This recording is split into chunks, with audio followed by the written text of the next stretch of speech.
Thank you for staying with us. We begin the show on a cheering note as Folashade Ogunshola, a professor of clinical microbiology, has been appointed as the Vice Chancellor of the University of Lagos, UNILAG. She becomes the first female Vice Chancellor in the school's 60-year history and the 13th Vice Chancellor of UNILAG. According to a statement by the institution, she is expected to take over from Oluwatoyin Ogundepe, whose tenure ends on November 11, 2022. Her journey to becoming the first woman to hold the position has been filled with stellar achievements, including playing a key role in the battle against Ebola in Nigeria in 2014. Dari, for a country that has more than 200 universities and with only 11 female vice-chancellors. How refreshing is this? It's good news, especially for UNILAG. It's good news, and we must also know that the expectations are high. And, a lot of people expect a lot of things from her. She's making history, coming in at the first ever female vice-chancellor of that spectacular university. And taking over from a man like Ogundepe, who I can tell you put in all his best while on the job. I think she should know the expectations. I'm particularly concerned about what she would bring to the table. It is good to celebrate her being the first woman. It is a good thing, at least. The women will now know that we are not as bad as they think in Nigeria. We give women chances too. So she got a chance now. She should prove to everybody that giving a woman a chance in such an institution is not a mistake. I am happy that she's bringing a lot of experiences. We still talk about the Ebola issue and the role people like her played. Nigerians are still grateful. Now she's having another platform to prove what she can do beyond that. Whoever is thinking that's a flash in the pan, now she has a table. I expect to see her perform so that other women would not only be proud of her, they will also have the chance to be given such opportunities. All right, Rikel. Yes, it is good news. I'm particularly happy at a time when we are trying to encourage the men folk to give more positions, more appointive positions to women in our country. If you can't give enough elective positions to them, at least let them have more appointive positions. This is an appointive position, and there's no way you look at it. Folashade is one of the best around. She graduated with distinction, and she comes from a distinguished family of academics. Because her father, Professor Akim Abugunje, is regarded as the king of geography in Africa.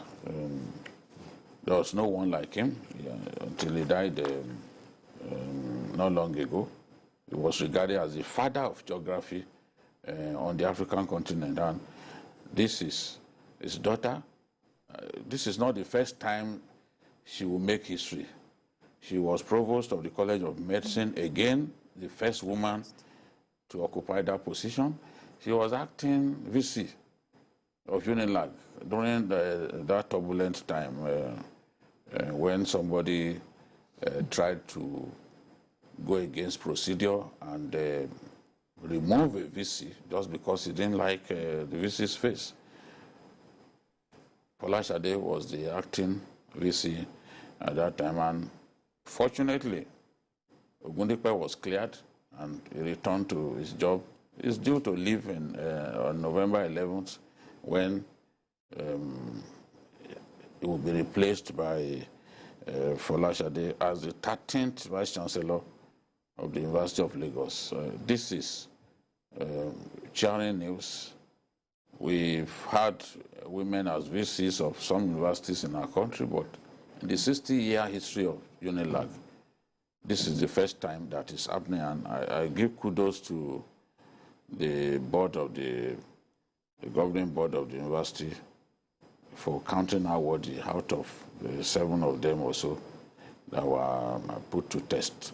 I think that having also a woman as Vice Chancellor of Lagos State University means that Lagos is setting the right example. Lagos is a fantastic place to be for every one of us.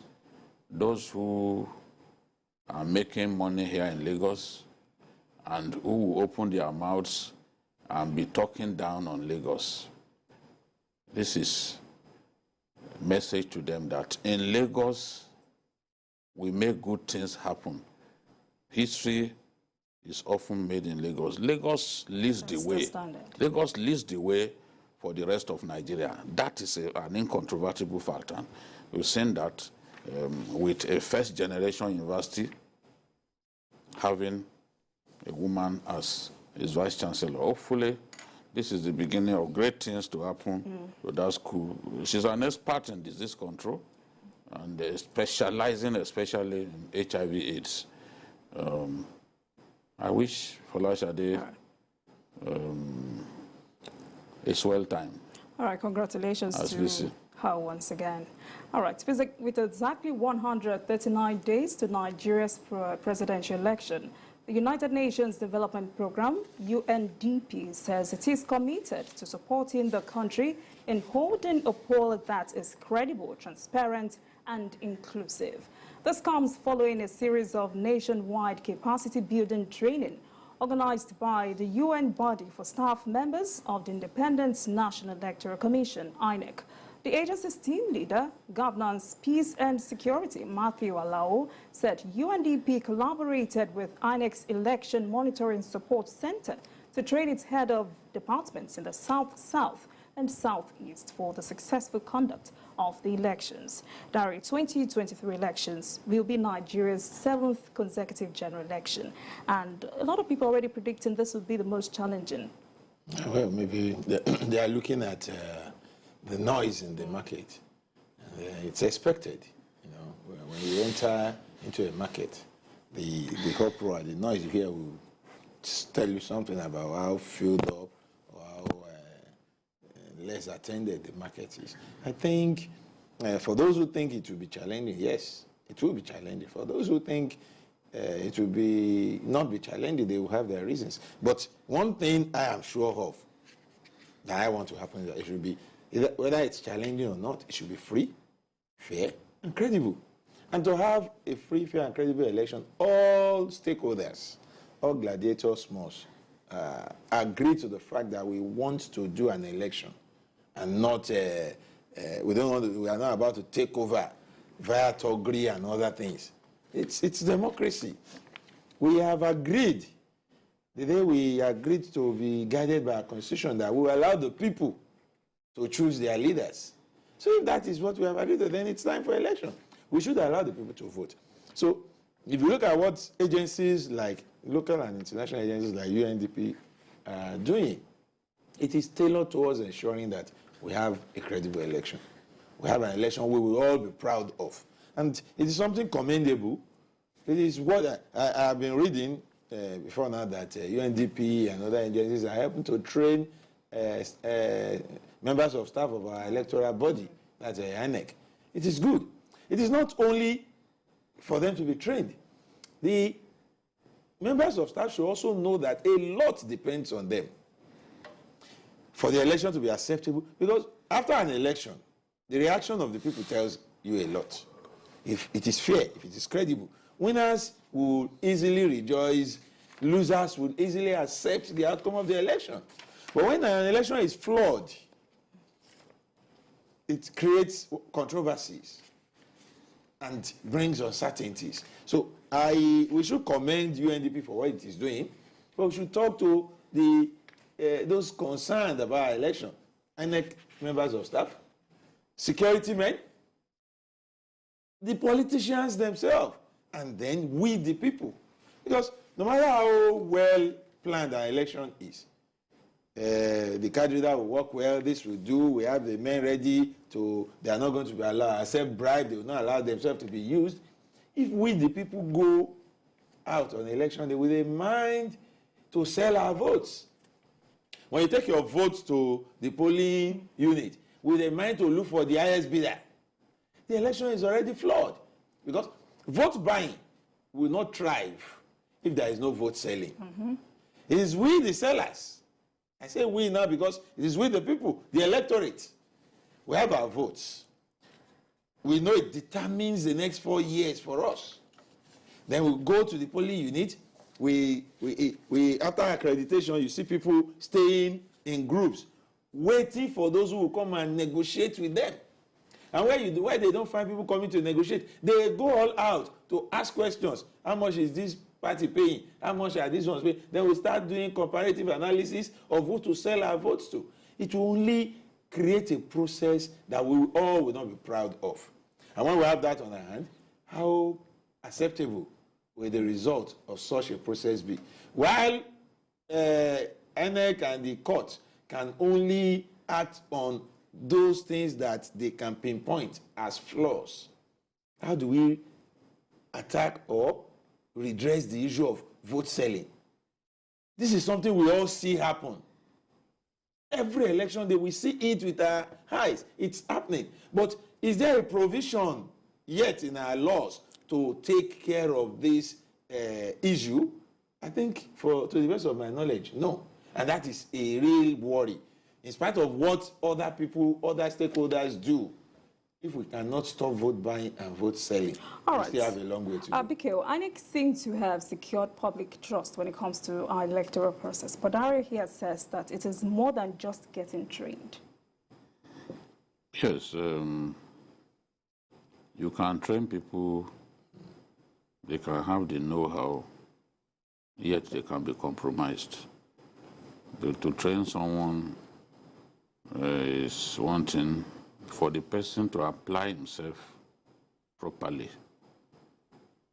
it's a different kettle of fish.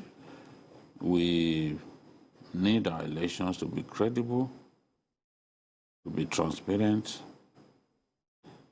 and to reflect the wish of our people, the collective wish of our people. Why do we need our elections to be credible? Why do we need our elections to be free from manipulation by politicians? Because politicians do not feel indebted to you and I once they know that they can rig their way into office. When politicians realize that if they fail to work for the people have the power in their votes to kick them out of office, they will begin to work for us. They will begin to sacrifice for us. We have not reached that point. Elections are still easily manipulated in our country.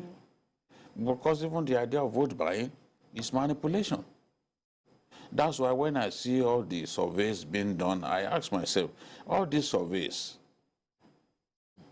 did you bear in mind certain variables? Ethnicity, religion, even pecuniary benefits that get shared on election day. We've seen politicians share bales of cotton, or what they call yadi. That is like 6 yards of cotton, you know, Ankara and the rest to people. You've seen some give a miserable quantity of gari to people. When we give politicians our votes in exchange for little bags of gari, 5 kg bags of gari, rice, we are oiling our shackles. You know what it means to oil your shackles? It means you are happy to be in slavery, where you put oil around your manacles or your chain. You are saying, well, let the chain remain as long as something mitigates the pain that it inflicts on me. So that's what it means to oil one's shackle. The person who is oiling the shackle is happy to remain in bondage. But that's not what we want to see. We must let the politician realize that, look, the power to remove him from office lies in our hands. When our elections become more and more credible, you won't hear about court cases anymore. How many times do people go to court in the UK over an election? Because the election will be seen to be transparent. And there's internal democracy within the parties. So once you emerge, everyone knows that you emerge because you deserve to emerge. If you win an election, everyone knows that you won because you deserve to win. So no one will go and be disturbing judges. Judges will focus on civil cases, not electoral. As we speak, even the presidential candidates in the next election, they have all kinds of litigations against them.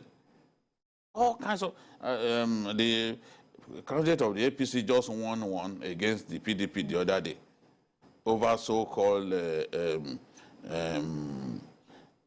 what do they call them again? The Nigerians, a kind of surrogate candidature. But when you replace someone that you initially chose as your deputy or vice presidential candidate, that's a surrogate candidature. But Nigerians call it placeholder. You know, it has just recently been introduced to our politics, you know. The point that I'm making is, I want to see that day when every election held in our country, no one will raise an eyebrow because they know that the process is transparent and is not subject to manipulation, the sort of manipulation we see. All kinds of manipulation. Even sometimes policemen are used to rig elections. Soldiers are used to rig elections. We don't see this in those other climes that they don't like it when we talk about them. But we'll talk about climes that are better than ours. I mean, in the last 1 year, up to 9,000 people have been killed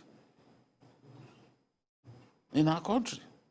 You ask yourself, what's going on? So we want to see an election that is transparent. And if we continue to improve our electoral processes, it will deliver the right leaders, not people who impose themselves on us because, look, there's nothing we can do. It will deliver the right leaders. Governance will improve. The people will believe more in the system. And the people elected will also feel responsible to the people. And they will do their best for the people because no one wants to be disgraced out of office. No one wants to be kicked out of office.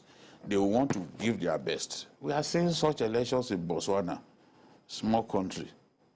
If an election is held, they know that, look, is the winner, is the person who deserves to win that has won. In the world's biggest democracy is India. If they do an election today, within 48 hours, they know who has won. As big as the country is, they know who has won. You cannot rig it. It's both electronic and manual, yet you cannot rig it. So that's what we want to see. All right, Dari, let me have your final take on this. Yeah, well, it's all said.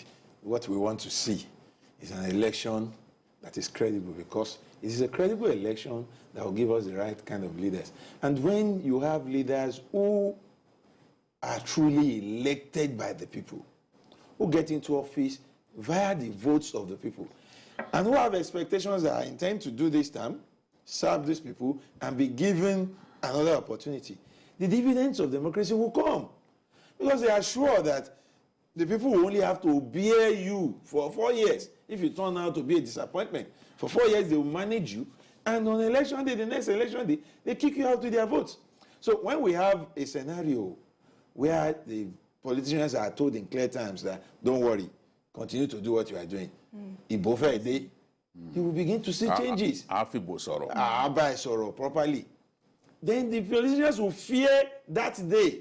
It will become some sort of judgment day. But today in Nigeria, election day is just some form of a day where we go to test our wits, you know, wits and might, not the vote of the people. So I believe that we are inching closer to what our election should look at gradually. We may be slow in movement, but we'll definitely get there. And when we get there, we'll begin to see better days in our right. democracy. Thank you very much, gentlemen. Let's quickly move on. As the 2022 flood continues to sack different communities in Kogi State, including the state's capital, Lokoja, most of the displaced families have been forced to shelter in schools, abandoned buildings, makeshift tents, or with distant family members, some leaving all of their belongings behind. Now, the Nigeria Meteorological Agency says there will be heavy rainfall in 24 states within the next 48 hours. This comes in the wake of reports that authorities in Cameroon have opened the Lagdo Dam, coupled with the release of water from the Kanji and Shiroro dams, a large quantity of which passes through River Niger to Lokoja, to other parts of the world. Let's take a look at the situation in Kogi State.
Gentlemen, this has been on for 2 weeks, and I would really like to know, do we really prepare enough for times like this? Apparently, we knew that there would be flooding. NIMET had warned at least 24 states that this will happen. But flooding, strictly as a result of rains, was what NIMET was warning us about. That there will be rains, some lasting for days, more or less like monsoon rains, similar to what you have in India. No matter the level of the drains that you have, such water will still spill onto the streets because of the high volume of rainfall experienced over like 48 hours, for example. If in Lagos we face rains, driving rains, if we face it for even 12 hours. 12, we will know that we're in trouble. The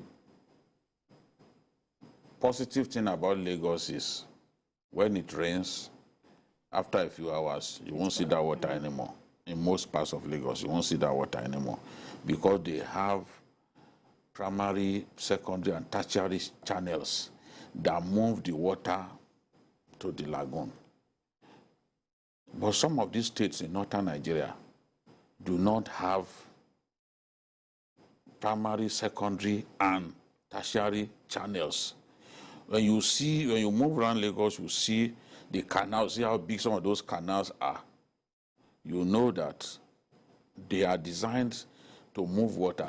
Once the roads get flooded as a result of unseasonal rain, immediately the rains stop, you see that those canals, those drains, those secondary, tertiary, and primary channels will go to work and then help us to move the water straight to the lagoon and all that. But that's not what you have in a lot of the northern states, for example. Then, talking about what we have seen, I said NIMET warned that we will have flooding. But NIMET didn't warn us the dams will be opened. Kogi is particularly unfortunate for two reasons. The Lagdo Dam in Cameroon ensures that when it is opened, every community that River Benue passes through, that community risks being flooded. Their farmlands risks being submerged, their houses risk being submerged and all that. River Benue passes through Kogi State. In fact, the confluence between River Niger and Benue is in Kogi State. Now, apart from the dam in Cameroon, we've seen here in our country too, we have opened some dams that the water now goes into River Niger, communities that River Niger passes through. That's why you see flooding in Niger State, flooding in Anambra State, because River Niger passes through Anambra, flooding in Delta, Asaba, these areas. The river Niger passes through those areas. So I'm saying it's double tragedy for Kogi because those two rivers that receive the waters of dams that have been uncorked slowly, those two rivers are present here. So where Kebbi, for example, because Kebbi, River Niger passes through Kebbi. So where Kebbi, for example, will face some challenges with flooding, it is double portion that Kogi will have because both the River Benue and River Niger are here in Kogi State. And look at the shoulders, the banks of the River Niger in Kogi. It's not as if over the years they've built dikes and other devices that can help control storm water and ensure that they don't spill onto the roads, onto the communities. No, you can even just walk up to the bank of the river and take water with your cup. No, they didn't build those natural boulders that will help us keep the water in check when it rises up to a particular level. They are not there. All right, BK, if this is the situation, isn't there supposed to be a channel of information that people get to know ahead of time? So just in case they get this taken away from these areas before all of this happens? I don't know the relationship between us, between the federal government and Cameroon, for example, because this has been happening for years. There's hardly any year that we don't experience. It's just that this year is particularly severe. Everyone knows that climate change is also a factor. Unusual level of rainfall. In fact, in Katsina the other day, ice flakes were coming down. And I'm like, how can ice flakes be coming down? And Katsina is unheard of. Now, I don't know the relationship we have. Do we communicate with them? Because let me use the example of Lagos. Lagos gets flooded when the Onyon Dam is located in Oyo State. Whenever they open the dam, the content goes into Ogun River. It goes into Ogun River. Some parts of Ogun State get flooded. In fact, Denro and parts of Ishashi will get flooded. Agility in Lagos will get flooded. This Kara, where they sell meat and all that, along the expressway, you see water. You know, that usually happens when they release water from the Onyon Dam. But the Lagos state government gets information from the management of Onyon Dam to know the level of the water and when they are likely to release the water, so that Lagos can plan, relocate people, especially in the agility areas, relocate them to safe areas, to high ground and all that. But I don't think we have that kind of arrangement with Cameroon, because every year in Adamawa, Taraba, our people they lose their farmlands because they will just release the water and you see destruction all over the place. So if it's a country, this is a different country that is opening this dam, at least we should have information that, look, at this time of the year, they are going to do this. They are already looking at the level of the water and they want to open the dam. No one says don't open the dam, because if the dam breaks its barriers, it's even more dangerous. It will kill people along its path. All right, all right. Yeah, well, the Kogi situation is quite pathetic. But like BK said, I think while some of these things are things we expect, I mean the causes are things we expect to happen, I think the human efforts are not enough. I was reading when this Kogi news broke, and I found out that at the advent of our democracy, this new democracy, around late 1998, thereabout, there was an incident like this in the state. And it was so severe that there was a nationwide outcry. One will expect, you see, Vicky mentioned it, that I have been to the confluence area in Kogi. You can walk into the river. As in you can walk from the streets into the river in Kogi. That is how open it is, unprotected, unguarded. So if you know that when this water overflow its banks, it can wreak havoc like this. I think since 1998 till date, efforts should have been made for some form of embankments and protections. If you have something that can hold the water in place, I don't think the damage will be this much. But we have a system that sees disasters and think the only thing we can do with disaster is to manage it. Disaster management agency all over the place. I look forward to seeing disaster prevention agencies. Let's prevent disasters. It is not appropriate that we wait for things to really get bad. Then one of the things we can do is get appropriate information from these dams that are opened and then are likely to affect. You see, what happened in Kogi, I'm sure this is the capital city. This is Lokoja. Yes, no. This is some rural communities will also be affected. No, of course, there are about 7 local governments. So if it is this severe in the capital city, farmlands are gone in some places. Livestock are lost. Lives are threatened. So I think we should do more than just wait for things like this to happen. And that's why I give credit to Lagos State. They give you this information before things happen. All right. And then they keep talking about the place to relocate and all that. So we need to do more. We're still talking about flooding, but then let's quickly see Taraba State. Nigeria may face a shortage of agricultural produce in the coming months as severe flooding continues to ravage farmlands across the country. In the northeastern state, Taraba, farmers are being forced to harvest their immature crops. They feel this will save them from possible starvation. TVC's Sarah Ayeko is in some flood-ravaged communities to capture the farmers' plight. If this is your first time in Taraba State, you will easily be enthralled by the beautiful clouds and intimidating mountains conjoined at a distance.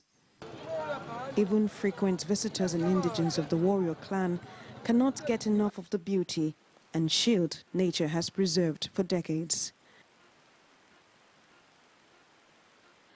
But beneath the lush green and beautiful mountains, as well as the things that make the indigents and residents of this state happy, lies the pains of many locals along the southern part of Taraba. Floods of pain caused by heavy rainfall and the overflowing of the Lagdo Dam in Cameroon. And all the houses submerged, all the farmlands are submerged. So we are left with a horrible problem of starvation for the coming year. And we need serious assistance from the federal government to be able to help. To the locals, it is a familiar enemy that comes to steal time and whatever is in its wake, killing the helpless and destroying homes and farmlands. This year, it has become more ferocious, perhaps the worst the state has witnessed in recent times. The government says not less than 14 persons have been killed, with a number of persons still missing. Muna abinci a kan ruwa, muna zauna a kan ruwa, ba abin da muka dauka cikin ruwa sai asara kawai muka samu. Yayan mu ma wayansu ma ba mu same su a koshin lafiya ba, mun same su a rashin lafiya saboda ruwa. Yanzu ba inda muke zama sai kan ruwa muke zama, kullum a yau ba inda muke zama. A kan ruwa, ko ina injin yana tafiya haka ina yawo da mu, muna bule a saman shi kawai. In ya zo kasuwa muna zuwan kasuwa. In ya je ina dai sunan mu dai tafiya kawai. In ya zo tudu mu haura tudu, ya je ruwa suna mu ruwa. Zaman da muke yi kenan kullum a yobe. Gonakin mu ko daya babu, mu ma muna yawo haka kaman sunsu. Ba da muke zama. Yan makaranta duka yanzu ba halin tafiya makaranta. Don hankalin mu na jikin gona ne. Gona babu, kifi babu, komi babu sai yawo kan ruwa. Ba abin da zamu yi mu samu cire yayan mu da yan makaranta ma wai su ba samu sun tafi ba. Muna so abu da yawa. Da gona, da jirgi, da gida, da taimako yan makaranta duka. A matsayin na manomi na yi asaran gona, na yi asaran kanina wadda muke uwa ɗaya da shi ya tafi a ruwa. Gida babu. A rayuwa dai yanzu sai dai mu je inda muka taba zama dai mu je mu neman me za mu shi mu dawo cikin wayansu mu zauna. To shine muke nema har yanzu dai gwamnatin Taraba ta tsaya mana akan wannan da taimaka mana akan taimakon da take yi. The locals are scouting for what to eat. The floods come with a great consequence for food security, leaving tears in its wake. Today trouble, all our planning, we not even get to say we go far bush farm because of the kidnappers. We don't plan for near our houses. One who can get what we can eat, see what rain can do for us. We are crying. Now we are staying in hunger. All our budget is for here. But the water can't collect it. That is why we are crying for government, including local government, state government, and federal government. That is why we are crying on behalf of our people. Ude wahala, ude sofa, seriously. Mukhtar Haruna is a rice farmer in Gasol local government area of the state. He and his siblings are racing against time, harvesting what's left of their rice field. With a boat, they paddle through the floods in a bid to rescue their crops. Wani su ba lafiya, wani suna da lafiya. Ga yanayin abun, ga kuma yanayin gonan, ruwa ya ci, abun da muke fama, gashi nan sai abun da muke yi, kuma ba muna ta roƙon Allah da ya taimaka mana ya kawo mana saukin abubuwan. Muna son gwamnati ta taimaka mana da wannan hali. In dai akwai alfarman da za a iya taimaka mana da mu ma mu zama mu tashi mu yi, sannan kuma da taimaka mana mu ma mu ga mun tashi mun taimaka mana ƙasa da mu so da mu ci gaba. Tallafin da muke so gwamnati ta mana gaskiya yana da yawa.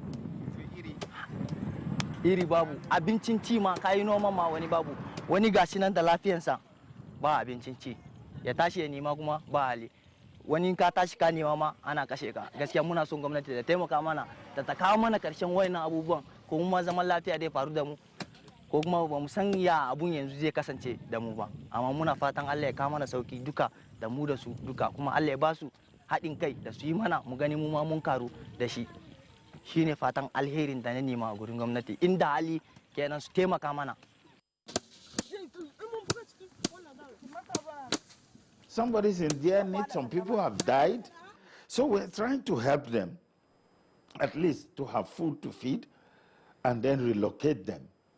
And we have supplied a lot of materials to them all over the state, trying to see how we can help. We have also written the federal government to assist us, because we definitely need a lot of assistance to be able to rehabilitate the people, to be able to give them enough food to eat, to be able to provide shelters for them. And in some instances, we have to, as a matter of necessity, to relocate them to a higher plane. Recent heavy rainfall has had major impacts on communities and states across Nigeria. One of such states is Taraba State. We're in Ibi local government area of the state, and we understand that Floods have taken over farmlands and houses in about 12 local governments out of 16 local governments in the state. We're trying to speak with some of the locals here to tell us how much this has impacted their lives and livelihood. I have one of these women here. She tells me that in her own compound, about 5 persons have died. The government has told us that about 300,000 persons displaced across communities around these local governments. So how have you been affected by this flood? Talk to us. Wannan ruwa da kika ganshin nan ya ci mutum sama da 100 a Ibbi local government banda gidaje. Sannan a cikin gidanmu mutum 5 a ruwa sun mutu, jirgi muna tsaye jirgi ya nuta da su. Jirgin na ya nuta da su mutum sama da 30 a jirgi ɗaya an mutu. A gidanmu duka gawan ma 3 muka gani ba mu ga 2 ba. Sannan kuma gidajen mutane, gonaki, in ba gwamnati ta sa hannu ta tallafa ba, wani ma zai kawo sanadin mutuwan sha Ibbi local government. Saboda gonaki gaba ɗaya babu. Ciyaman ƙaraman hukuma da sarkin Ibbi su yanzu suka nemi gidaje, suka ba ma mutane, suka fake, suke neman abinci suke basu. Duk inda kika sani gonaki a yankin Ibbi gaba ɗaya babu shi, duk inda gona ike babu shi. Akwai wanda ya zuba sama da miliyan 40-30 na shinkafa, babu shi. Kuma har yanzu ruwan nan yana cin ran mutane, yana kashe mutane. Amma sarkin ciyaman ƙaramin hukuma da sarkin gari shine suke kama mutane ɗoki. Yanzu daga nan har ya tafi har Damfar, har sarkin kudu babu gonan mutum ɗaya wanda ya rage. Wannan gona ne na ɗan mutum. Ruwa ya ci kowane irin kabila, ruwan nan ya kashe. Wallahi gidanmu mutum 5 suka mutu a gidanmu a cikin ruwa, mutum 5.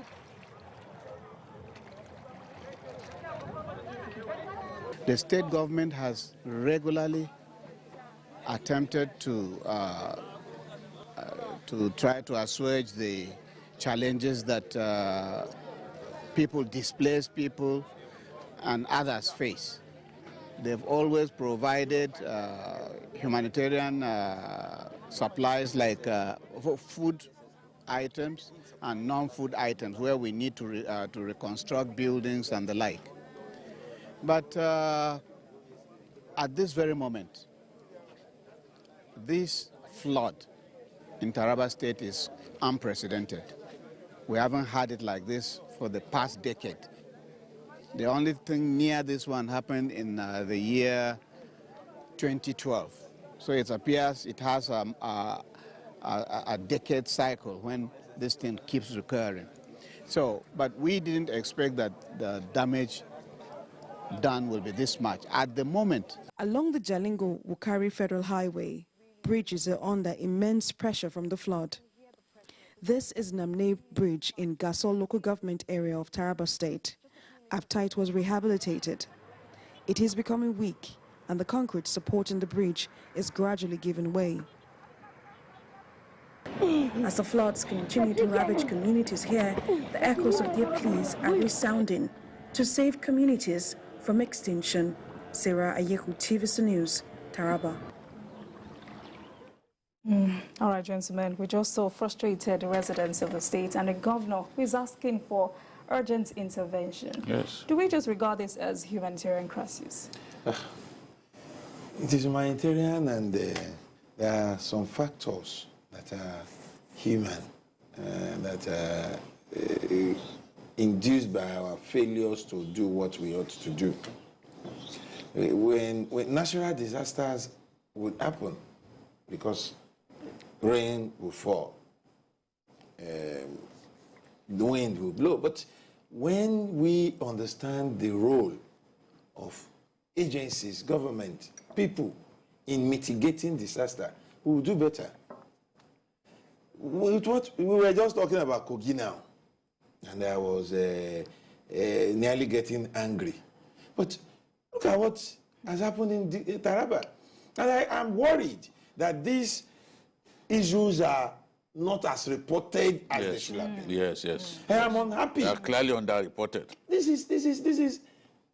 These are humanitarian crises that we should be taught. If this happens in other countries, we will be helping them to hype it. Look at the disaster. And I'm sure that states like Benue will not be free from this. Of course. States like Gombe will partake in this. That woman was telling us the impact of what has just happened for us in years to come. She made it clear that starvation is a possibility now because all farmlands are destroyed. She said farmers invested 30 to 40 million naira in farms and everything. Banks will come after those ones. And when banks do, they won't be able to farm for the next season. And then food price will go up.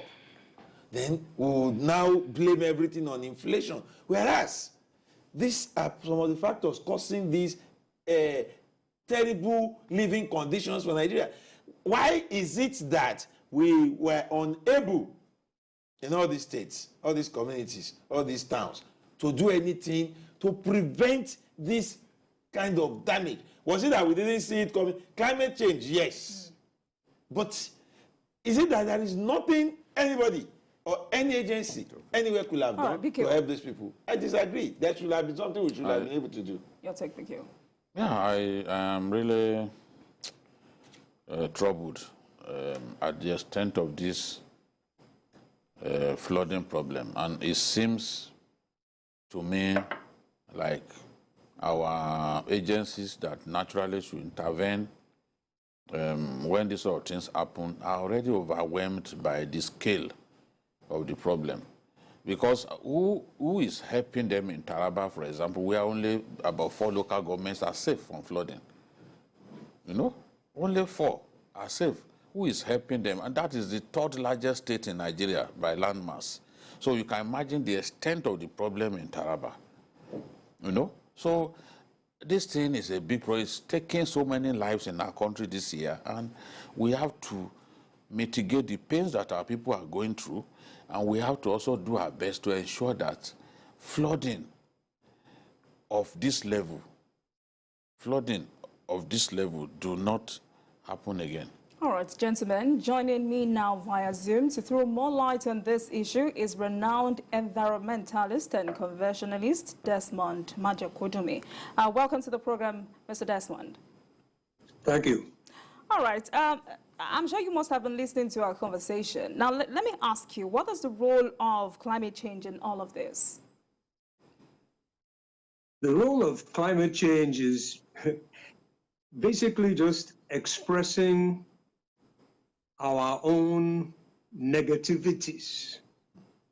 And I must say that the report of both the states was absolutely heart-wrenching, extremely worrisome, because it's going to happen again, and it's going to happen again and again, and it's going to get worse.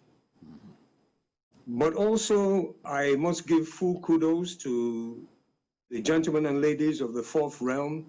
At least it was covered. It should have been reported more, but it's not easy to go out there into these disaster zones and to cover these disasters, putting your own life and safety at risk, and also putting you under tremendous stress. So I really, congratulate our media. However, the reality is that we humans have brought about this climate change. This type of unprecedented flooding. Several of them said they've never ever seen anything like it. Another person said similar thing in 2018. Probably that's because it coincided with an El Nino year, which is when the earth gets naturally hotter for about 9 months and then goes down for a few years, comes back again. El Nino is still coming. However, this climate change and the effects, well, we were warned about this over 40 years ago by meteorological scientists attached to the United Nations, geologists, and other great thinkers with all the equipment. The only thing is that they got it a little bit wrong. They said these sort of things would start happening in about 50 years. Instead, it happened 10 years earlier. And 20 years ago, they were blowing the alarm even louder. By 2015, there was the Paris conference, and they were blowing the alarm and saying, yes, climate change will cause this. And it's the most simple of science. We understand this from primary school. In fact, we understand it from just being in our mother's kitchen as children. That, by the way, when you apply heat to water, the water evaporates. The more heat, the more evaporation. If you have more evaporation, you have heavier rain. 2 + 2 = 4. So the science, obviously, it's a bit more complex than that, but the reality is that that's what's happening. We've been polluting the atmosphere of this earth for decades upon decades, in fact, for over a century. And the pollution has continued and continued, and we're upsetting an extremely delicate, meticulously placed atmospheric balance that makes this planet one of, in fact, if not the only livable space entity. And believe you me, there's millions of them around now. Because of the technology we have, we've been able to assess that there's galaxies with millions. This is the only one that has the capacity to maintain life as we know it. And the overriding reason why it has that capacity is the delicate, complex balance of gases in our atmosphere. And one of those aspects of it that the gases do is it gives this Earth a specific temperature within specific ranges. The pollution that we've been pumping there and pumping there has now heated it up beyond the normal average temperature. And it's going up. And that's why by 2015, the scientists were panicking. And they were saying, look, this thing is real, it's serious, it's going to get bad. And not only is it going to get bad, but if we push it to a certain limit, the process becomes unstoppable. Look, you can't fight nature. You can't fight nature. They just experienced it in Florida, in America, where, by the way, I must give kudos to the operations there. They were very effective. Helicopters were coming in. They were saving people. They even saved one woman and her dog inside the helicopter. But yeah, they saw this hurricane. It was a hurricane, which is a lot more dramatic because it comes and it creates chaos, especially if it's coming off the sea. So there was a hurricane coming in, Hurricane Ian, and with all their wonderful technology, they knew when it was coming, they knew where it was coming. They couldn't slow it down for half of a second. So you can't fight nature. And that's what the Secretary General of the United Nations said. He said that mankind is waging war against nature, and this is suicidal. So it's a signal, it's a message to us that we have to change our whole attitude and ways. And, you know, there's many manifestations. For instance, the issue that was very well highlighted by the esteemed journalist there about, you know, Cameroon. Also deciding, okay, the water's too much, you must release. No, that's not the way to do it. We're all brothers. We're all brothers and sisters. Just because we're speaking a slightly different, a different language. But the differences between us are minute. Do you know that the difference between a typical tribesman in Nigeria and a typical tribesman in the Cameroon, when you take the DNA, the genetic difference is less than 1%. Yes, the difference between Igbo and Yoruba is less than 1%. 99% of our genetic makeup is exactly the same. There's just some external differences. And then we allow cultural taboos to come in and all kinds of things. And then we can't even behave like our brother's keeper. From time, the Cameroon people should have known, okay, yeah, this thing is coming. Let's work with the Nigerians now, how to do measured, slow release as much as possible. And meanwhile, the Nigerians are receiving it. But also, apart from the climate change, which we humans have caused and brought upon ourselves, the massive desolation and destruction of the biospheres there. That is the massive deforestation. And in some areas where we have these mangrove swamps, terrible amounts of this sand filling. All these things are also affecting, because I believe that some of those rivers, the banks and the bottom, the bed of the river has been raised because there's been more erosion, because the trees that used to prevent the erosion with their root zone have been long since cut off because people are looking for firewood to cook their food when kerosene should be available, and even other more cleaner systems are available, but they're not being practiced. So, you know, it's us. We have brought this upon ourselves. And basically what's happening, we've come to a crux. Nature is saying, okay, humanity, you've done enough. You've done enough, and I must give you back what you're doing. And if you don't change, I'm going to give it back harder and harder until you do change. And the changes are all there. It's all there in our scripture. It's not very complex. You know, the scripture says that we should love God above all else. The scripture says, you know, peace be unto you. Love your neighbor. Aha, aha. Are we doing this? No. And because we're not doing this, nature, who is the ultimate mother of us all. Let me ask you one question. Yeah. A little over a month ago, in Katsina State, ice flakes came over farmlands. Oh, ice flake in Katsina. My brother, you've been to Katsina, eh? It's a hot place, though. What more warning do you want? That's why the Secretary General of the United Nations, he said that the alarm bell is blowing loud. It can't even blow louder. They've said it and they said it. They have access to all the info. He can pick up the phone and he can say, okay, what was the average rainfall in Lagos in 1997? Boom, within minutes he has it. Or show me a photograph of the desert area in Yobe State 40 years ago. Show me photograph 40 hours ago. Boom, he's got it. So he has access to all the information and he's panicking. But there's hope. There's hope because we're seeing some coming together now. Yeah, some international groups. One of them is being driven very strongly by King Charles of the UK, who has been an advocate for nature, advocate for environment, just like his father for many, many, many decades. So there's some pressure groups now coming together and saying, look, money must be made available to countries that are going to be hard hit by this climate change issue. Those monies will be used for adapting, developing very rapid systems, like in Taraba State, you know, some dam systems would help if we build our own dams, and then we can receive some of the waters that are released. Likewise in the other states, you know, there's systems that can be put in place to help us to adapt. Lagos also is under risk from coastal erosion, and then also to mitigate, so that we ourselves will now start to transit to cleaner energy systems, to better waste systems, to more healthy lifestyle systems in our development, right. So-called development. All right, Desmond. In the case of Kogi State, what can the state government do? Good.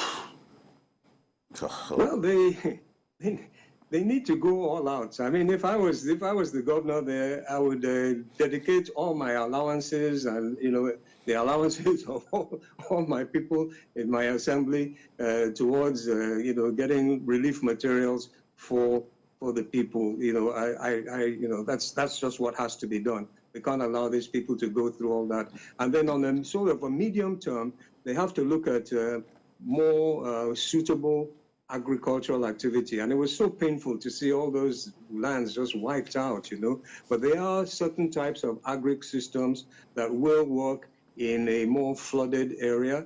And they're going to have to relocate a lot of those people. And then massive tree planting in the catchment, in some of the catchment areas will help. But the main thing is just to recognize that we have a problem on our hands and we need to come together as brothers and sisters to solve this problem. The solutions are there, but they need to be done practically. You know, like a classical example of how a solution has not done very well was that decades ago, there was money allocated for planting millions of trees in the desert area, okay? Because that'll help to alleviate it a bit. And instead of the trees getting planted, The people who are handling the money, they planted a lot of mansions in their places and so on. But that was, some decades back. I don't want to mention names. There's no point. But even more recently, they had this project called the Green Wall, Desert Wall, which Nigeria was supposed to be spearheading. And we haven't done as well as we should with that. We need to take this thing far, far more seriously. We need to wake up. Look, there's a fundamental reality, and we're seeing it being expressed by nature right now, that God is not mocked. Whatsoever you sow, you reap. That's basic, fundamental. It's in science, it's in physics, it's in metaphysics. Action begets reaction. So whoever is responsible for caring for the people better do it very, very well. And every iota, every ounce that was given for that caring better be deployed to that, because it's going to come back.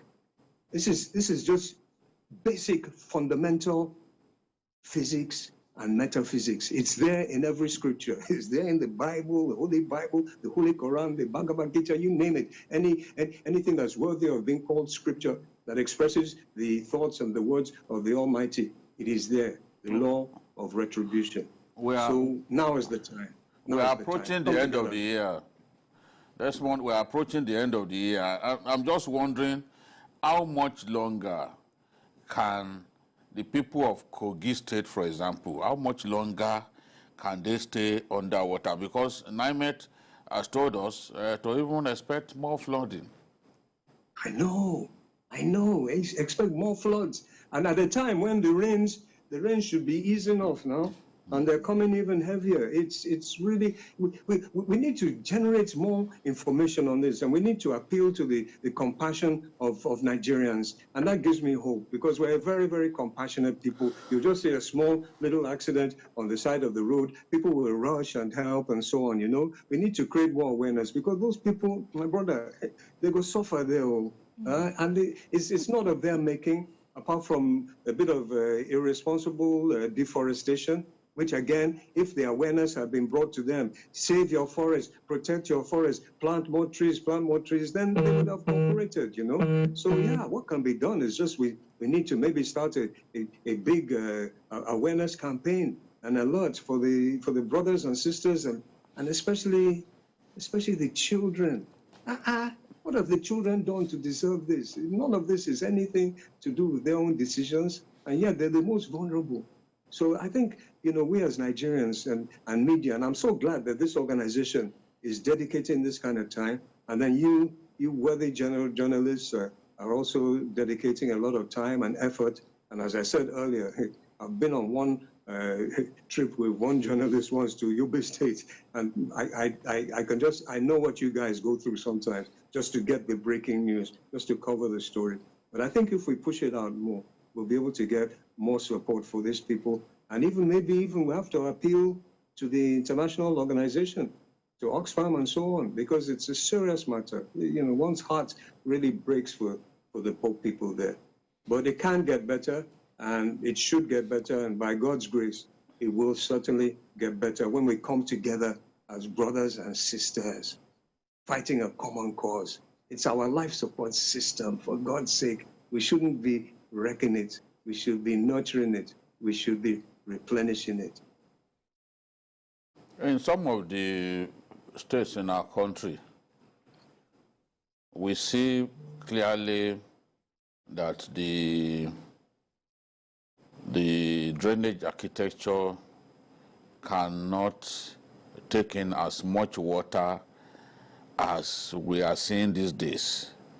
I know that it's expensive to construct dikes, to even come up with primary, secondary, and tertiary channels at this time. Are there other things that we can do? Because I'm just wondering, just how do we come out of this mess, especially looking at the pictures from Kogi State. I'm just wondering, how do we come out? Since we can't even begin to build dikes and the rest of them now, that is time-consuming and capital-intensive. What can we do? Yes, no, you're absolutely right, my brother. We were warned and we didn't take the warning seriously, we ignored it and so on, and now the thing has come to hit hard, very, very, very hard. And the thing about the dikes, they're a little bit time consuming. In terms of the funding, as I said, if we come together as a more unified group at this meeting that's coming up, there's the COP27 meeting that's coming up in Egypt. This is a conference of the parties over climate change. And all the world governments will be represented. It's a United Nations meeting. And the Secretary General is also pushing that funding should be deployed to countries that have been hard hit, countries like Nigeria, which is in a vulnerable location because of the desert area and our coast and so on. So if we can come together as a unified voice, even if it's just the West African countries, and I do believe that Nigeria can lead on this, and we come together and say, yes, we're here now, we want to get funds for our adaptation, and we're going to deploy it in such and such a way, and we come up with good plans. That's the deployment will be done, and it will be done, you know, in a way that is credible and that can be easily monitored. So, at least for next year, in preparation for next year and the year after, because the rains are coming back, they will pass. And that's the good news, that, yeah, okay, we're expecting more heavy rains, but that's going to come in the next few weeks. There's going to be more flooding there. And that's why the immediate thing is just to go in there and evacuate people, put up IDP camps if we can, and so on, and try to at least save lives and especially prevent disease from breaking out. Because as you know, my brother, this, you know, when there's too much water that's stagnant, it can lead to another thing. That's what's happening in Pakistan right now. So the immediate thing is just to reach out to the people with whatever funds can be raised and to evacuate as many as we can to a safer place. And then when the flood goes, because it'll go, that's the good news. The good news is that the water will stop, the rain will stop falling, the water will recede. Then we now come in with fast measures. There's certain type of dike systems which can be developed over a 6-month period if we're very serious about it. Get the right kind of machineries in there, and also some types of giant pipes. You know, it can be done, but we have to decide to do it, and then the journalists have to cover it and make sure that it's done. We have to shine our eye. Talking about shining our eye, I was wondering, every year we have these tree planting days, and we do a lot of coverage as journalists. We go everywhere, everybody's planting tree and doing. But how long does it take trees to grow? And why are we not seeing the trees? Because I think if we are really planting trees, we should be fighting the certification. What do you think is happening? Are we just doing mere shows and not really doing the right thing? What do you think we should do? Well, my brother, you've hit the nail on the head. And it goes, in some cases, it goes worse than show. But also, in fairness, it hasn't been really done in a way that the environmentalists, especially the Nigerian Conservation Foundation, that's the biggest established, oldest conservation environment protection agency, NGO in the country. And what they have recommended is you need to do this tree planting very closely with the local community. You identify the types of trees that will be most beneficial to them. You know, and most trees are giving off one type of crop, one type of fruit or other.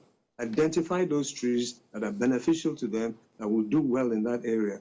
And then you now hand over the whole activity to that particular local community, obviously with good financial support and maybe some good scientific advice and the best type of seedlings and so on, so that the community themselves will now adopt it. And unfortunately, what has been happening in the past is you get, you know, one of our organizations from several 100 kilometers away will now come and do all the tree planting and then just leave it and maybe designate a few people to do a bit of watering and so on. And at the end of the day, boom, the seeds die off. Seedlings, especially in those areas, those drier areas, they need to be nurtured for sometimes 2, 3, even up to 4 years. So watering systems have to be put in place. Right. The knowledge of what needs to be done is there. We've seen it happen in other areas, and on small cases, we've seen it happen right here in Nigeria. FAID organization of Newton Jibono, NCF, and several other organizations have been doing it very effectively, but on far too small a scale. All right, so we need to thank you bring very those much, organizations Mr. together. Desmond Maje Kodumi, an environmentalist and conservationist. Thank you for your mind-blowing analysis on the show today. Thank you very much for your time with us. Thank you. All right, Bikio, do we really have a functioning flood management policy in Nigeria? Well, every state has its own. Every state has its own idea of how to go about this, but generally, from the states that I've visited, I can say that we have a big flood problem in our country. And if we have a big flood problem in our country, it means that even if measures have been put in place, those measures are not working. Was it not 2 years ago that there was serious flooding in Katsina, and it swept away many homes, swept away people? Some corpses were recovered in Niger Republic and brought back to Nigeria. So there's a lot of flooding in Katsina State. So they've also had it this year. Zamfaratu, they've had flooding. I was there. I met with their commissioner on humanitarian affairs commissioner, Faika, a younger sister of Kadari Ahmed, and we talked about this. It's a problem that we face. The only thing is that this year the flood waters appear to have been let loose, in far more communities in our country than we usually experience. That's why everyone is worried, everyone is complaining. It has killed more than 100 people in Jigawa State, just to put it mildly. Some are even saying it's up to 200 people killed. How can we allow storm waters to kill that many people in our country? It shows that we need to do a lot. The drainage architecture of some states need to be looked at. Where they need to be expanded so that they can take in more water, they need to be expanded. Where you need to create primary, secondary, and tertiary channels, where you don't have them, you've got to do that. It's not every state that has done that. Bolaji Johnson administration in Lagos State laid the foundation for what we now have in Lagos. And frankly, if Lagos should experience the scale of problem that they have in some of these states, where only forced local governments will escape from flooding, honestly, I don't know how we'll be able to cope. But thankfully, once it rains in Lagos, everybody will bring out their phones, they will record. After a few hours, the water has vanished. It is because of the drainage architecture that has been put in place. Okay, it's not in some of the northern states that I've visited. I've not seen where extensive primary, secondary, and tertiary drainage channels have been created.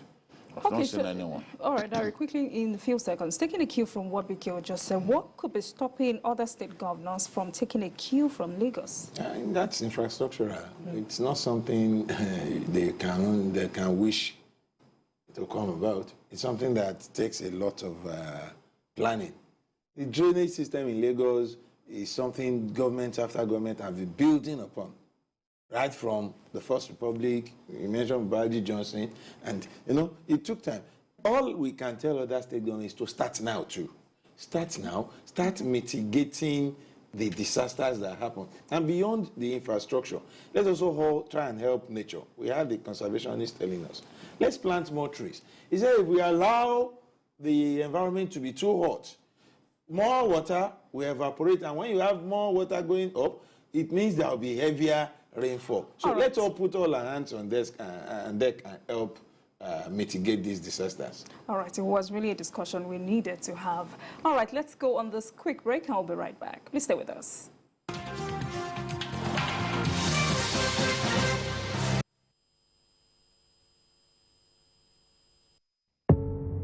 Doubt and fear doesn't occur at the canvas, it shows in the canvas. It shows the conation of raw earthen material slabbed, stroked, and molded at a pace provided by the doubt and fear. Every move way in the struggle of one to the other, merging the past to the present, brushstrokes of colors seen but not known. For when the wailing stops, the pieces settle down in abject beauty, erected for a century of a century. Speaking, advocating, protesting as the arts are meant to be.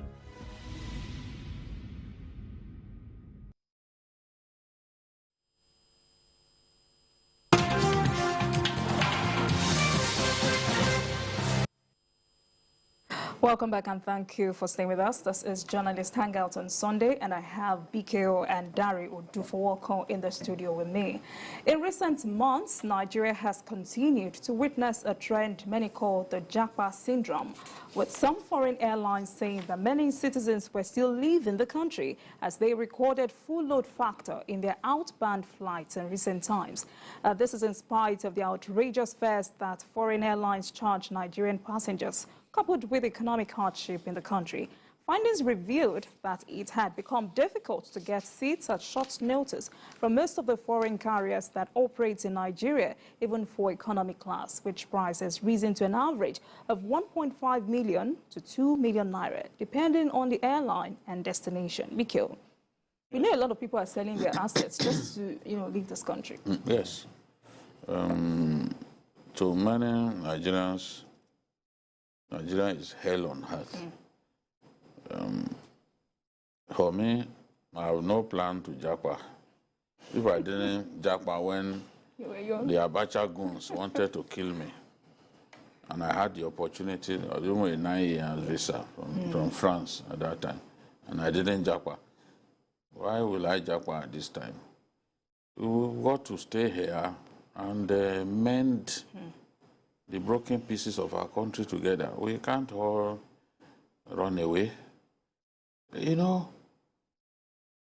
I've seen friends, some of them earning in excess of 1 million a month, who decided to just leave. It's not even for pecuniary benefits alone. Some of them think that the insecurity, the country, the stress, it's just too much. They want to go elsewhere. Some people, I was told about some lecturers who got TED Fund grants to go and do research and never came back. TED Fund, though, TED Fund is a product of ASU strike. And thanks to TED Fund, even a lot of those mushroom state universities, they have structures on them. A lot of the structures are TED Fund structures. So TED Fund is proof that if you come up with a bright idea, a lot of people can benefit from it. But I'm saying that some lecturers got grants from TED Fund to do research, and they never came back home. I know a university not far away from where we are, that some of their lecturers, they just went to do research and they Japa. This is a problem that we face. The other day, you saw doctors, hundreds of them, writing an exam that will enable them to go and work overseas. It has never been this bad in our history. People don't want to stay in Nigeria. If people find the opportunity, even footballers were choosing in the past. They will cherry pick what country to go and apply their trade. These days, if they see an offer from Vietnam, any country at all, they are off. You go to Vietnam, you go to some of these countries, you see Nigerians there. You see Nigerians playing football, These were places that they were not going to before. You could count on your fingertips the countries where Nigerian footballers were going to apply their trade. But things have changed. At the slightest opportunity, at the snap of your finger, The Nigerian wants to leave his country. So, in complete contradiction of the state of affairs concerning our economy, you see more and more people leaving the country. A friend of mine was telling me that he went to the airport and the departure lounge, that is international, the departure lounge was filled to the brim. Even the chillers appeared not to be at work, because the more people that you put in a room, the greater the challenge for the chiller. So people want to leave. Some parents will sell their belongings just so that their wards can go abroad, because they believe that once they get there, they are going to be able to send money home. And of course, I think even the value of our currency is a factor, because people will tell themselves that, look, if I'm able to go to the UK and I'm working there, you know how much, if I send even £200 home, £200 will feed my parents for that month. So people will look at the value of our currency and ask themselves that, look, if I'm abroad and earn money, by the time it's converted to our currency, it becomes huge money. I'll be able to do a lot of things. I've not built a house until I left Nigeria. If I send a little foreign currency, they'll be able to build a house for me. So a lot of thinking, a lot of factors are responsible for the rate at which our people are going abroad. And I can tell you, even in the aftermath of this SASU thing, you will hear that a lot of lecturers too have decided to leave our country for foreign lands. All right, Dari, agreeably this boils down to the state of the country and harsh economy. Yeah. Obviously, we cannot divorce the Japa syndrome from the state of our country. But some other people will tell you other countries are not immune from the current crisis. It's a global problem. But I think the hopelessness with which many Nigerians now look at our own situation is responsible for the increase in number of people who want to leave. And you're talking about the airport and all the likes. You are talking about those who are living through the normal and legitimate. A lot of people are living through SAP routes. They call it SAP routes. About 2 months ago, I had the sad news of a young man. He's an artisan, a bricklayer in my community in Ikorodu there. And he's doing well. He's a young man, about 32. He has his own house. In fact, 2 buildings to his name. He has one where he's living, he has one he rented out. Married with about 3 kids. He's getting work and he's not doing badly. But I was just told that he's dead. And I said, how? Was he sick? They said, no. That he sold their other house, added money, and gave it to somebody who promised to take them to Italy through the sea. Libya. They went through Libya, and about 6 of them left in our community there. A father sold his car, an Islander, and handed over the money. His son went with them. This my bricklayer. This bricklayer actually built my house. He was a much younger person there. And they said they got to Libya and they were inside the boat en route wherever they were. And he became very sick. One thing led to the other. He died and his body was thrown overboard. So it's one of those who they made it to the other side. Nobody will bring his body home. They made it to the other side with the boat, but they were all arrested. And when they were arrested, they were deported to one African country from where they called home. That whether it's in Mauritania or whatever, I forgot it. So it's from there they called their relatives here that this is what has happened to them. And they broke the news of his own death. So you see how that's to just paint the picture of how desperate Nigerians are. But what are the causes? Even a lot of those planning to go out are graduates who have roamed the streets for 5, 10 years, no job. No job. There are those who got a job for just 2, 3 years since graduating 10 years ago and lost the job during COVID or during this, during that. So, and you discover that a lot of them too have made effort at investing money in small-scale business, and they lost their capital. So, the truth be told, Nigeria today offers little or no hope to its citizens, and it has led to a situation where you're talking about Nigerians wanting to play anywhere. I have a Facebook friend who now plays football in Mongolia, and I asked him, Mongolia and Nigeria, when it comes to football, I think Nigeria is better off. You should better be playing for Remo Stars, where you get some 50, 60, something to keep your... But where there seems to be no hope, people reach out for survival. And that is what... And if you look at the cost of flight, one will expect that this would discourage people. But it's not so. More and more foreign people airlines are making money here. Are making money out of the desperation. And the shame of it all is that we don't have a national carrier that could benefit from this. That have been making money from this. And then the certainty of all these people living, staying there, is also is not 100%. Some of them go, they get deported, they go again. You know the one that even... I know somebody have tried it 3 times, going and coming back. The one that I find most perplexing is people coming to tell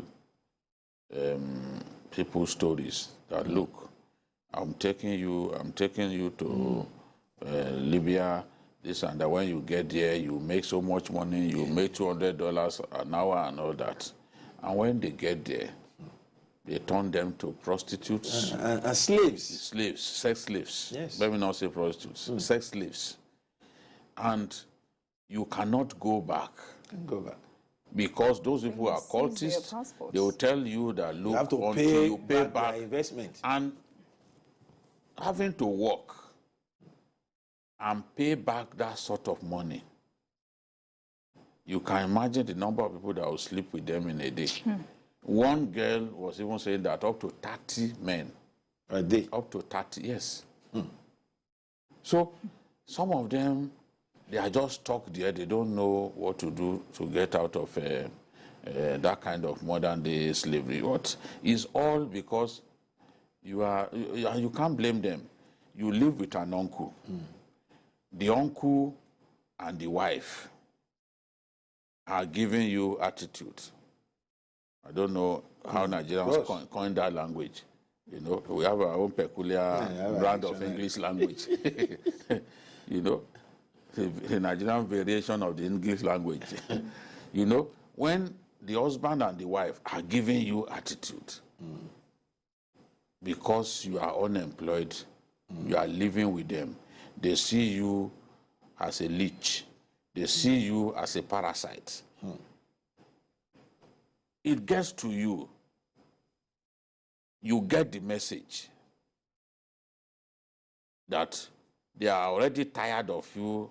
They see you as a burden on their neck. So that's why for some people, being unemployed is something that they can't take. So they just once once an opportunity just comes, or somebody says, okay, let's go to this place, that's how they've led many people to slavery. Some die in the process because you want to get out of that unfortunate situation whereby you are seen as worthless, you are seen as the problem in that house because you are unemployed, you are dependent on them for your feeding. Even when you leave the place to go and play with your friends and you eat somewhere, it still won't stop them from seeing you as a leech. Somebody just hanging on to them like Egmont. You know? So this is the thing. And as long as this situation persists, if our economy does not improve, when our economy improves, people Even those who have left, a lot of them will come back. When we were growing up, Ghanaians were here. Yeah. Ghanaians were here. We were mocking them. They were the came up with shoemakers, the cobblers, yes, the cleaners, the itinerary tailor. Obioma. Obioma. We called them Obioma. There was no name we didn't give them. We called them Obioma. You know, even there was a quiz that they used to come up with that time that all Obiomas are tailors. But not all tailors are Obioma. The Obioma is the itinerary one, is walking all around the neighborhood looking for somebody to give him. Yoruba call a jikani shop. A jikani shop. You know our people with their mouths. So today, as I'm heading somewhere, how many Ghanaians do you see in our country? You know, their currency is stronger, their economy is doing better. There was also a time, let me just get this word in, because many Nigerians don't know that there was a time that Indians were here teaching in our country. Teachers, I don't know if you remember. Yes, yes. Indians. I had an Indian as a maths teacher, very wicked man. You know, today, how many of those Indians are in our country? Everybody appears to have left us behind. That is the point I'm making. They've gone back to their country. So if we have a succession of good leaders and our economy improves, the well-being of the Nigerian people improves. People will come back home. All right, and the Japa syndrome will reduce. Let's quickly take this caller from Taraba State. Hello, are you there? Yeah, hello. Hello, good afternoon. Go on. Oh, yeah. Please go on. Let's talk now. Yeah. All right. Taraba man, talk now. Yeah. You lost it. All right. You should call back anyways. Hello, right. good afternoon. Yes, we want to hear from you. Do it quickly. Good afternoon, senior citizens. Good afternoon. Please, I just want to contribute on the issue of Yapa. People are going outside, and the local government... Go on. The local government we're having that's supposed to employ people is not employing more people again. The governor have destroyed local government. And now we find ourselves in this condition. A graduate can never go to university and graduate, come back to local government. But in the 60s, 70s, even up to 90s, we have people that are graduating from university coming down to the local government. It is only the local government that will reduce the level of unemployment in Nigeria. But without that, honestly, we have a long way to go. All right. The state government have All right, thank you very much. Thank you for your contribution. Thank you very much. All right, gentlemen, let's move to the final lap of the program.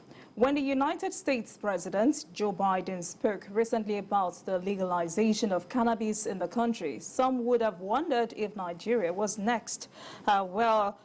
The National Drug Law Enforcement Agency has said that Nigeria cannot emulate other countries legalizing cannabis cultivation and usage due to the evil it will bring to the country.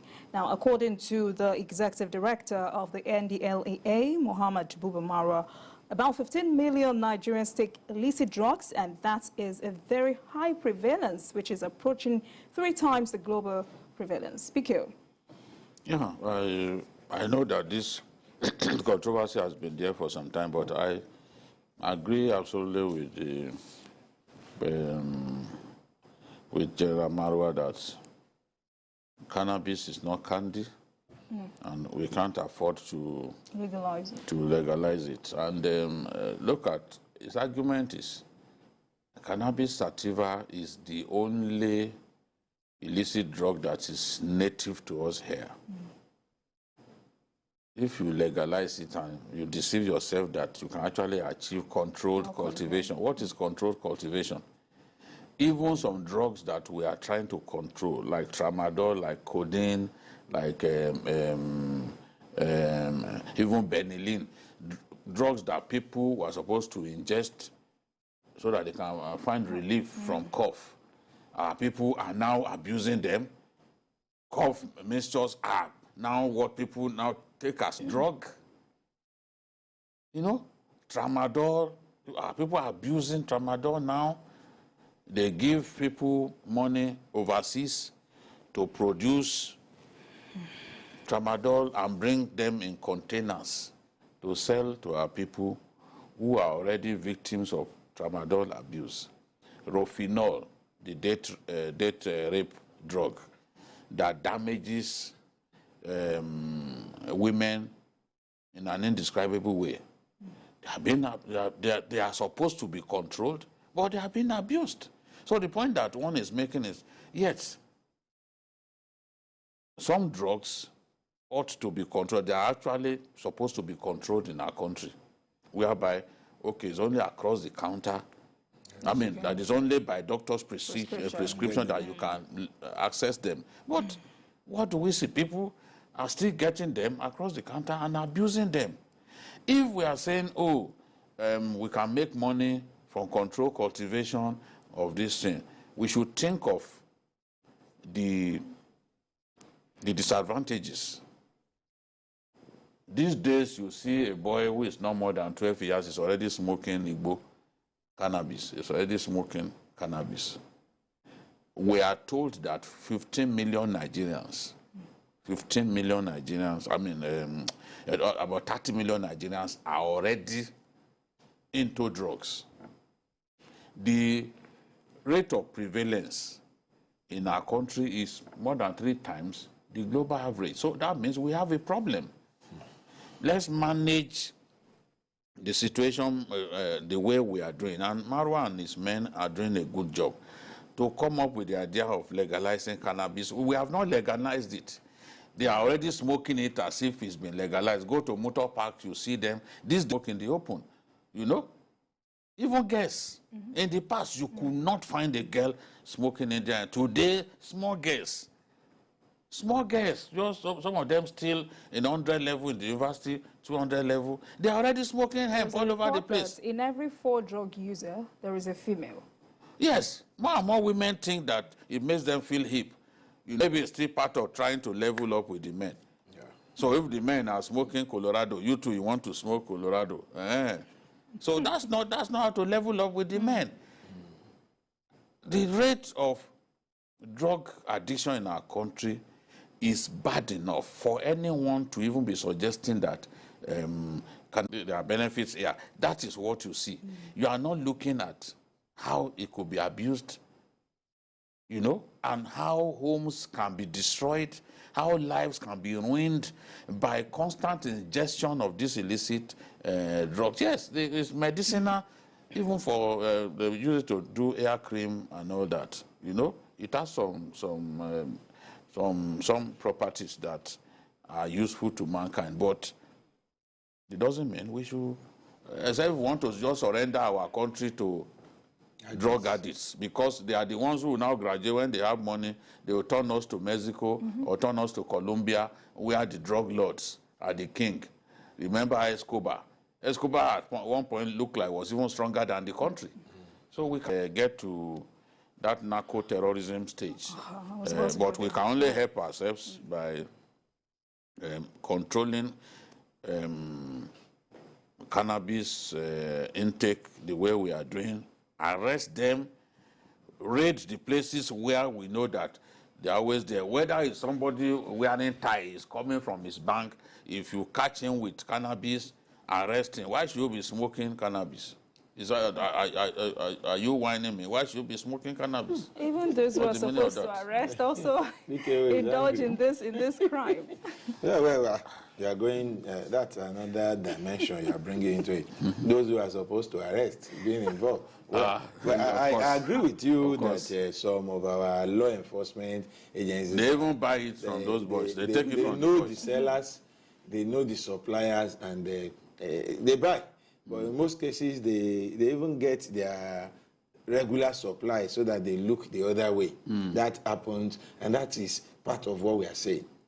If it is this bad, when it is illegal, what will happen when it becomes legalized? So I think those who are calling for, we want to copy everything done abroad. It's only the good things we fail to copy.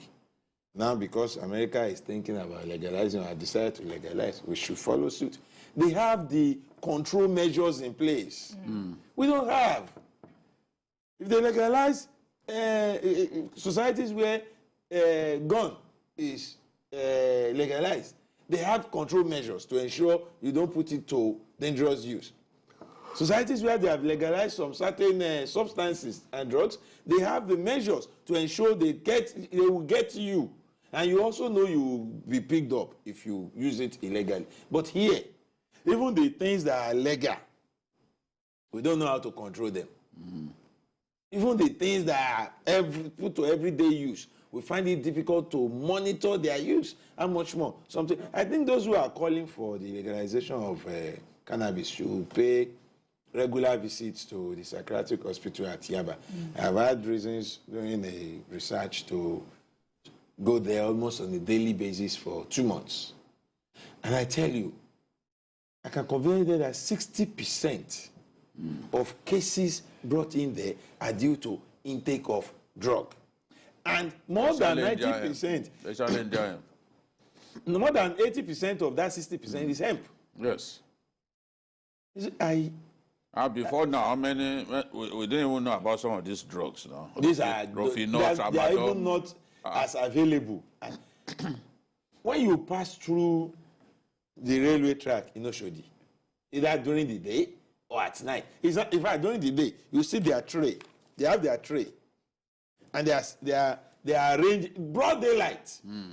They are arranging it. As if we have legalized. And girls come, pack them, and go and sell. Those girls selling when they ingest it too. No, and it is still illegal. You go to some parts of some states, I don't want to mention. We all know the states. One here in the southwest. They grow it a lot. You go. I was on an assignment that has to do with cocoa production, and you know when we went into those areas, they would tell me, this one is also a very lucrative farm, but this is Indian hemp. This is Igbo they are planting here. Side by side cocoa farms, people plant this thing, and it is still illegal. The implication on our youths.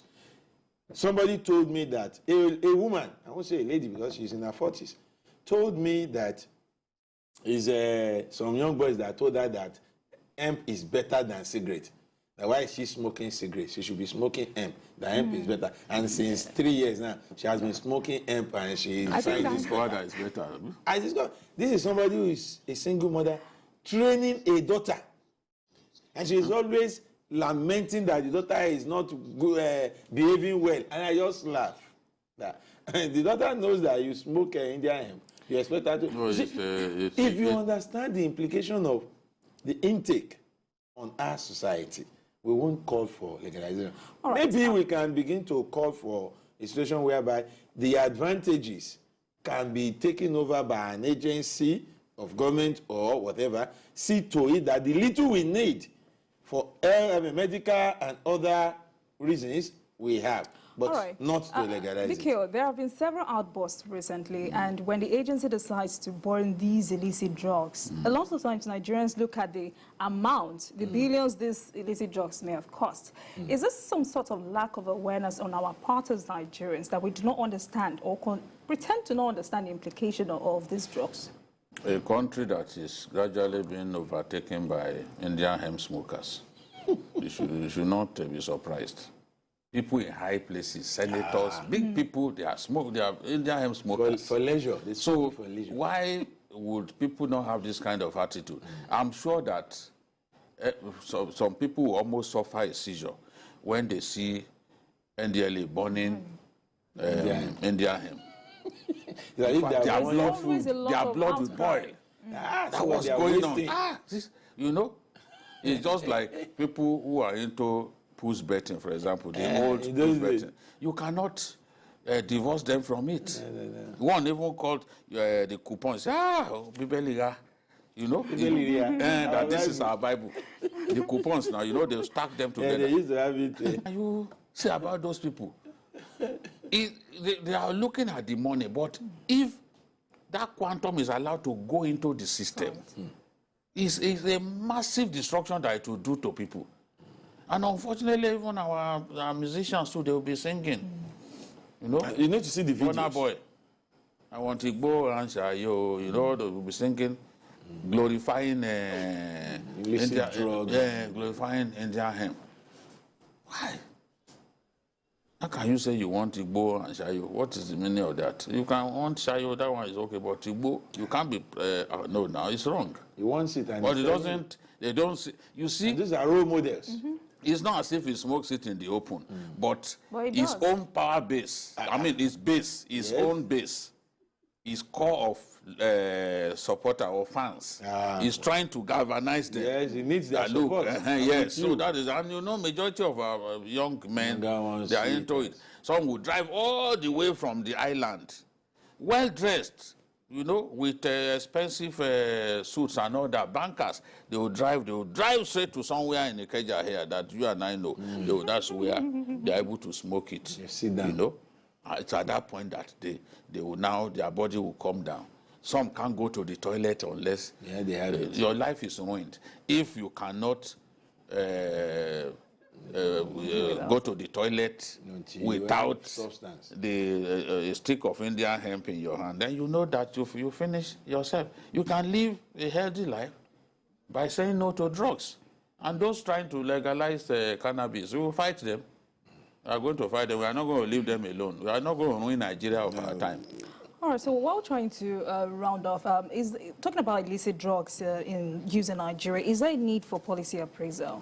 Yes, there is, and we must keep working on it. I want to see, one of the things I appreciate this current administration for is the appointment of somebody like General Buhari Marwa in NDLEA. It is not, people will tell you, Marwa is the kind of person that will do something very little and go to the media. I tell you no. When I drive out of my community and I hit the main road, every morning I am stopped by NDLEA boys now. They have their guns, about 6, 7 of them, and they stop every commercial buses. And when they stop, you know, whenever they stop me, I know there is a vehicle behind me, they want to use me to stop. And immediately I move, I look in my rear mirror, I see them asking people to disembark. And they will search. I think they already know there are certain signs they look out for. Because there was a day, they stopped the Marwa, this Keke Marwa, and the 3 people at the back, they left the one in front and said, these 3 should come down. And they searched their bag and their pocket. All the 3 had substance. A lady they found with tramadol, well dressed. And you know, I had to park and, you know, engage them. How do you get to, they laugh. It's just some of them are users. When you look at their eye, you will know. Maybe he just finished using it, he's having one for the road. Or it's just some of them are girlfriends to these Yahoo boys. They help them to go and buy. And there is a way they conceal it. Like they also, every day they pick people up, every day. And that's all over Lagos. At least I can speak on some part of Ogun that I've been to, like in Shagamu. Immediately you descend that bridge at Sabo, they are there. They will search everybody that they suspect. Only God knows where we will be without them. Without them. And these are in the last 2 years or so. You need to know. These boys that used to stay on the road and smoke anyhow before, gradually, they are becoming more cautious of. And the implication of this is that less of our innocent children are exposed to these things. Yes. There was a time in my community, it was a big war. On completed buildings, boys will gather there and start smoking. And I would say, no, you can't smoke here. It's too close to my house. I have children. There was even a policeman that was always going to smoke Indian hemp in Ojodu, one building in Ojodu. I don't want to mention the street. We had to confront him at a point. No, you can't do around this. 1 o'clock, maybe that's his break time. He would just go into that computer as if he wants to urinate. And, you see him holding his trouser like somebody wants to urinate. Meanwhile, it's Indian hemp that he wants to go and smoke. So the next we are passing through the place, you just see him holding his string. You know, you now envelop the whole area in the smoke of cannabis. So we had to confront it. What's the meaning? And you are wearing uniform. Why are you such a black leg in the police? You are wearing uniform and you are smoking Indian hemp. You are supposed to catch people smoking it. So it has not been legalized. You tell them to run when police is No, he stopped using that place. He stopped using that small building. I mean, when he sees people smoking it, instead of catching them, he will tell them to give him the social. Comrades. He'll collect his own share now. So we have to chase those boys away because we have children in our own houses. And more innocent children are getting exposed to this. They will ask questions. What is this thing? This curiosity now. Curiosity. And you see, that is why we should appreciate what Marwa and his team are doing and appeal, beg those who are calling for legalization to please spare our society the ills that come with such things. Bikio, your final take before we go. Yes, I commend General Marwa for the good work that he's doing. I think that Nigeria should be grateful to him. He's a Nigerian hero. To be grateful to him, and we want to encourage him to not relent. Catch them wherever they are. They now use courier companies to pass drug around. Catch the courier companies as well. Let people pay for dealing in illicit drug in our country. That has to happen. When you sustain this effort, the rate of prevalence will go down, and we'll be happier people. Smoking Indian hemp as if it's you spoke about courier service. I want to say it on TV that these NDLE boys should pay attention to these bike men, dispatch riders. They are now agents of. Yes, then they are the people that I'm talking about now. Dispatch riders, please, when you see them on the road, check all those their boxes very well. Yes. I've had no, they catch them. They've been catching them. Please. And then what the NDLA also proposed on time that every politician seeking elected position should go for drug check. It's important. That has to continue so that if but they've you not are started. no, they've started. They are checking them. They've started. They started. They will catch plenty. They will not tell us. No. .com/TVC News Nigeria. I am Olajumoke Olatunji. Bye for now, and God bless Nigeria.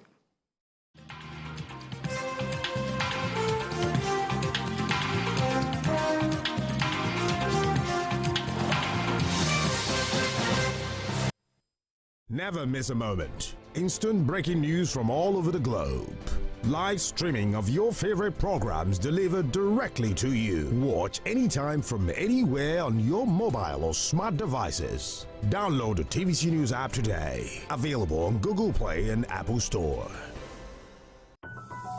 The TVC News at 7 and the TVC News at 10 are not like any other news broadcast. It's the big news hour, the hour for the big breaking stories. We've got some of the best reporters on the field, taking you through as it happened. It's fast-paced, hard-hitting, with investigations that matter. Bringing in news that affects your life. With sport, entertainment and business news so you don't miss a thing. Experience resourceful coverage was depth. Every night.